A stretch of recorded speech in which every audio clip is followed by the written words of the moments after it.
America YouTube channel. It's Erica with you today, and today we are going to focus a little bit on some stamping techniques, and I thought I'm going to show you using the Penelope Garden stamp. So this is a big stamp, so it's always a good idea to have a kind of stamping platform, I find anyway, with the bigger stamps, and either something like this. This is a Stampendable tool from LDRS Creative. There's Chucky tools and other things. If you don't have one of these, you can just use like the heel of your hand and kind of rub like this. It works basically the same. It means that you have to press a little bit harder, but it's just one of those things where if you don't want to spend money on something like this will work just as well. So what I thought we'd do today is we're actually going to heat emboss this, and we're going to be using Metallic Gold Rich regular embossing powders from WOW. I'm also going to be using the embossing ink. Always make sure that this is nicely re-inked so that it's nice and juicy. If you can touch the pad without getting stuff on your fingers, like getting your finger really oily, it means that you need to re-ink this. And actually, speaking of, you can see that there's a little bit there. I think we're going to re-ink this actually, and I'll show you how to do that as well. And something that I always use before heat embossing anything, because I have really oily fingers and I also moisturize a lot, so I always have something on my fingers. I always use the cotton, let's see, what's this called now? The embossing cotton tail tool from the Rabbit Hole Designs. Anyway, this is the embossing tool, and it's filled with kaolin clay. And it's got a patented way of sort of distributing the powder. So we're going to definitely be using that. And what else are we going to use? So I think we're going to finish off the card with just a hello sentiment. And because I'm going to be heat embossing this in gold, I thought, and I'm also going to be using a navy cardstock. So I'm going to add a little bit of detail with a white colored pencil, I think. But we're going to see how this looks embossed, and then I'm going to work through a couple of things and just kind of show you some tips and tricks when it comes to heat embossing, especially because it is one of my favorite techniques. It never gets old and it just looks so beautiful. So yes, definitely get into heat embossing if you haven't already done so. So I'm going to start getting some stuff ready here, and then we are going to actually get doing. Yes.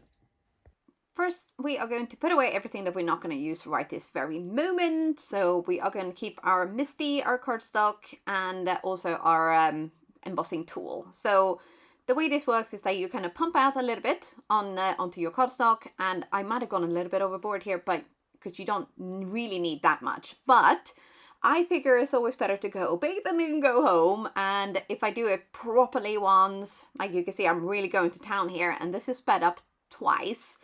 So it's twice as fast. I'm really covering my cardstock. Then to keep it in place in my MISTI, I'm just going to put down a little bit of roller tape. And then we're going to try to pick this up without touching it too much with our fingertips. And then we're going to pop it into our MISTI and push down with our nails, and also with a tool again, just because you can never prep your cardstock enough. And then we are going to, so the clever thing about this is that it's super easy to put away. You just kind of pop the top up, and then you put the lid on, and then you squeeze the whole thing together. Super, super brilliant. Then we're going to take our beautiful stamp here, and we're going to place that in our MISTI, and we're going to have the big flower at the bottom there kind of be like the focal point. And then we're going to pull our sleeve up and rub it up a little bit. Now, you could obviously use a stamping tool, but I decided not to. So here we are going to go into the re-inking of our ink pad. So this is the re-inking bottle. It comes, it kind of looks like a lip gloss, but don't use it as a lip gloss. It has a little kind of bowl at the top there. So what you need to do is you need to press down, not super hard, but it does need to be hard enough so that the bowl kind of goes into the bottle so that the re-inker can actually come out. And then you're going to go slowly.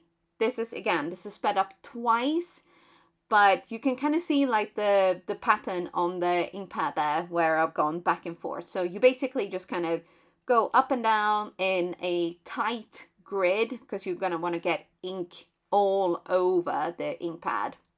And then you can see little bubbles kind of come up from the pad, and here you can kind of see like where we've already been over, so that bit there. And then we're going to do the other half as well, obviously, because we're going to want to re-inker all over the place. So we're going to speed this up a little bit more.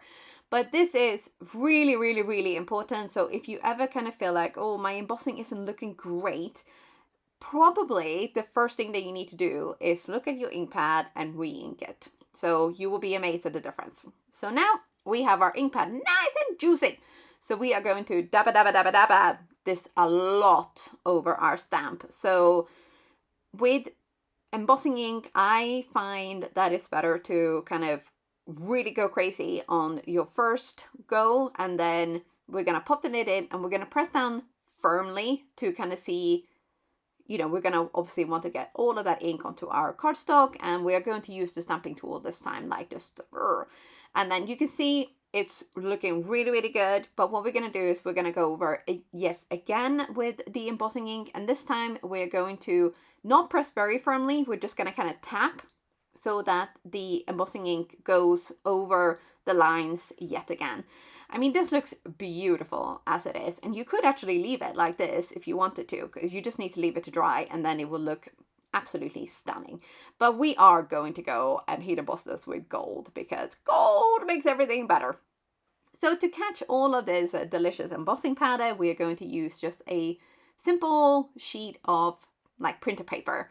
So the softer, or like, so the thinner this is, the better it will be for like when you then need to when you need to put the powder back into your pot. So here you can see I'm very gently picking up the cardstock with some tweezers, and yeah, oh, that looks so good already. So good. So we are going to put the rest of the excess powder back into the pot, and then we're going to actually heat emboss this. So this is what I meant with using a cheap printer paper, so that you can just fold it up into like a funnel, and then you just tip it into your pot, and you know, cleanup is super, super simple. So that's the way to do it, folks. Take it from me. And then we're going to put that away, and we are going to grab a cork trivet. So this is actually from like the home department, you know, where you kind of put your hot pots on top. But I have started using this in the craft room many years ago now, actually, and we are going to preheat our tool. So leave it on the 2 and then leave it running until it's really nice and hot. So that was probably, I would say, about half a minute to a minute or so. And then the reason we're going to use this cork trivet is so that you can basically save your fingers. So by tweezing, is it tweezing? Or gripping the cardstock with your tweezers onto the cork trivet, you don't have to actually touch or hold the cardstock, because that heat tool, I mean, it's called a heat tool for a reason. It is hot. I mean, I have burnt my fingers numerous times while heat embossing. So that is why I started using the tweezer and cork trivet trick. So that is one of my top tips when it comes to heat embossing as well. Save your fingers and still make beautiful heat embossed images. And I mean, look at that. Oh, gorgeous. So gorgeous. And also, can we just like woo a little bit over like navy and gold? Such a classic combination. I love that. So we are going to use the Hello word die here. So this one, actually, there's 3 pieces to this. So there's like a shadow bit, and then there's like a smaller shadow bit, and then the actual word. So we are going to cut this out of the same navy cardstock as the background is. And then we're also going to do one in like a shiny gold. And I'm going to be using my teeny tiny cutie pie little compact cutter from Hero Arts. This is super, super good for little pieces like this, like word dies and things like that, because you don't need a complicated sandwich or anything like that. It's just 2 plates, your word die or your die, and your cardstock, and off you go. So the reason I cut out 2 of these is because I wanted to layer them up basically, but I wasn't sure whether the Hello was going to be navy or gold. So I thought first it was going to look really nice with like the navy kind of being like the shadow bit and the Hello being in the gold.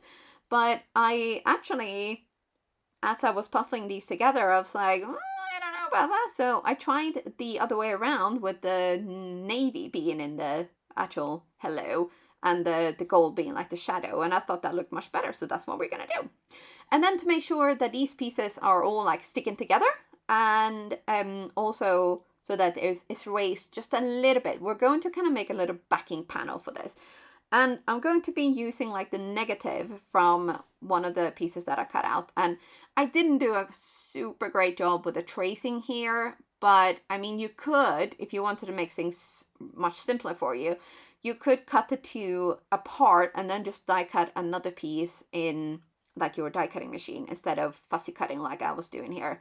Because I'm like, now when I'm looking back at this, I'm thinking, oh, this was like, at the time I was like, oh, this is a really good idea. And now I'm looking at it and I'm thinking, you made this a lot more complicated for yourself than you really had to. But if you like your two like hello word dies to stick together, then, you know, this is probably the better way of doing it. But it did end up being a little bit fussy. So I don't know. Like, you be the judge. What do you think is a better idea? But now we have our hello. It is sort of raised just a tiny bit, not like loads and loads. If you want to add a little bit of foam tape to back of this, you know, you do you, boo. I do personally love like texture and dimension and this and that. But I thought I'm gonna try to kind of spread my wings. That's not really the right word. Step outside of the texture box, shall we say. And I'm going to try to make a little bit more flat, sort of like flatted cards. But one thing that I cannot give up is my bling-a-ling. No, I cannot and I will not. So we are going to add some bling-a-ling to this card. Even though it's really shiny, it still needed something, I thought. So I had 3 choices here that I thought, you know what, these could look really nice. So I have the ebony, which is the one on the left there. And then I had these blue ones, which I will link it down below in the description box because I'm not entirely sure exactly what they're called. And then also the gold because, you know, gold. One must always have gold. And I really did think that I was going to go for the gold, but I wanted to kind of be like a little bit open-minded, I guess. You know, I'm thinking like, oh, you know, don't be a one-trick pony. And I mean, I'm already a one-trick pony with the bling-a-ling, but I thought I could be slightly less of a one-trick pony and try to step outside the box and think, here, I was like, oh, the gold, it does look really nice, doesn't it? Yeah. And then this one, almost immediately, it was like, no, it's not the right shade of blue. And then these ones, I looked at this and I was like, well, hello, winner, chicken dinner. Yes, okay. So I was a little bit surprised actually by that, but you know, sometimes you just have to go with it, don't you? So I've added what I think is a fairly conservative amount for me, and that was it. So now I was like, okay, now you gotta step away because you cannot add anything else to this card because it's really nice and shiny. It's got the heat embossing, it's got the die cuts, the shiny metal cardstock, and the bling-a-ling. Now it's time to step away. But hello, how beautiful does this look? I love how this came out, and I really hope you did too. And I hope you've enjoyed this video. And that is it from me for today. Hopefully you've enjoyed this video enough to give it a thumbs up and leave me a little comment. And don't forget to subscribe to the Crafting Marky YouTube channel. I'll see you soon again. Bye!